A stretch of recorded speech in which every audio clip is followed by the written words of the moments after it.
Welcome to Bitcoin World Media, जहां हम करेंगे क्रिप्टो की बात आपके साथ। आज की इस डीप डाइव में हम जिस विषय पर बात कर रहे हैं ना, वो सीधा पुणे से जुड़ा है। सिर्फ 7 दिन और लगभग 3.8 करोड़ रुपए साफ। किसी फाइनेंशियल थ्रिलर से कम नहीं लग रहा ये सब।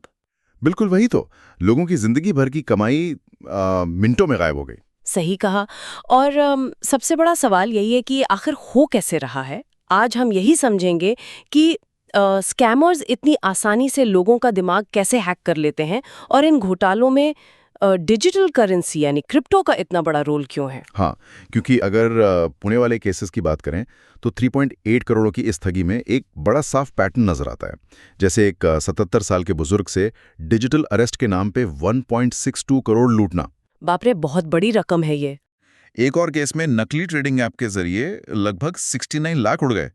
इन सब में तरीका बिल्कुल एक जैसा ही लगता है ना। हाँ बिल्कुल, ये स्कैम्स अलग अलग जरूर दिखते हैं, लेकिन इनका जो कोर मैकेनिज्म है वो एक ही है, जिसे हम सोशल इंजीनियरिंग कहते हैं। अच्छा, सोशल इंजीनियरिंग। हाँ, स्कैमर्स किसी कंप्यूटर सिस्टम को हैक नहीं करते, वो इंसानी इमोशंस को हैक करते हैं, खासकर डर और लालच का इस्तेमाल करके।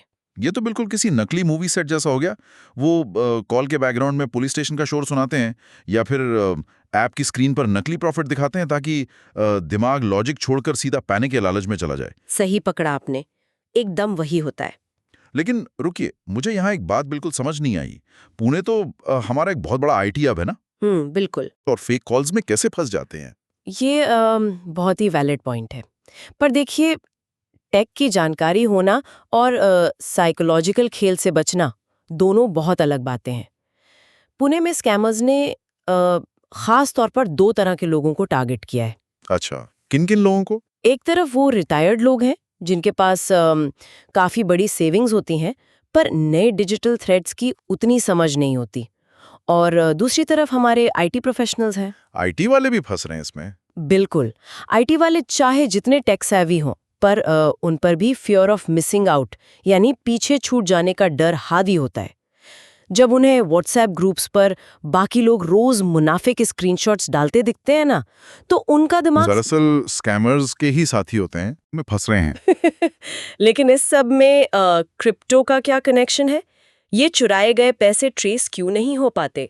यहीं पर इन स्कैमर्स का सबसे बड़ा हथियार काम आता है। जैसे ही पैसा उनके बैंक अकाउंट में आता है ना, वो तुरंत उस पैसे से डिजिटल कॉइन्स यानी क्रिप्टो खरीद लेते हैं। ओह, सीधा क्रिप्टो में डाल देते हैं? हाँ, अब समझने वाली बात यह है कि क्रिप्टो किसी देश के सेंट्रल बैंक के कंट्रोल में नहीं होता। ये पूरी तरह से डिसेंट्रलाइज्ड है। तो पुलिस के लिए इसको पकड़ना और भी मुश्किल हो जाता होगा। वही बात है।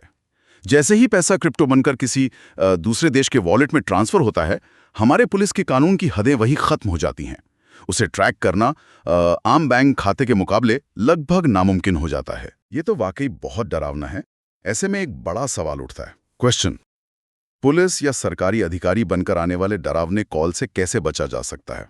और इसका आंसर बहुत ही सीधा है। आंसर, भारत के कानून में डिजिटल अरेस्ट नाम की कोई चीज होती ही नहीं है। अच्छा, ऐसी कोई चीज कानून में है ही नहीं? बिल्कुल नहीं। कोई भी असली सरकारी जांच एजेंसी फोन पर अनजान खातों में पैसे भेजने को कभी नहीं कहती। अगर ऐसी कोई कॉल आए तो तुरंत 1930 नंबर पर कॉल करें या cybercrime.gov.in पर अपनी शिकायत दर्ज करें। ये ऐसी जानकारी है जो हर किसी को पता होनी चाहिए।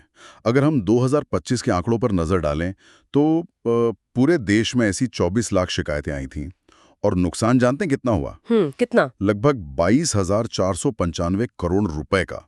लेकिन सबसे चौंकाने वाली बात यह है कि पुलिस इसमें से सिर्फ 60 करोड़ रुपए ही वापस ला पाई है।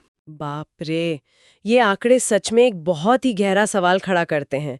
जब तकनीक इतनी तेजी से बदल रही है और पैसा वापस मिलना इतना मुश्किल है, तो क्या हमें अपने डिजिटल सुरक्षा के लिए सिस्टम से ज्यादा खुद अपनी जागरूकता पर निर्भर नहीं रहना चाहिए? डेली न्यूज की जानकारी के लिए हमारे चैनल को सब्सक्राइब कर लें। जल्द ही मिलते हैं एक नए टॉपिक के साथ। धन्यवाद।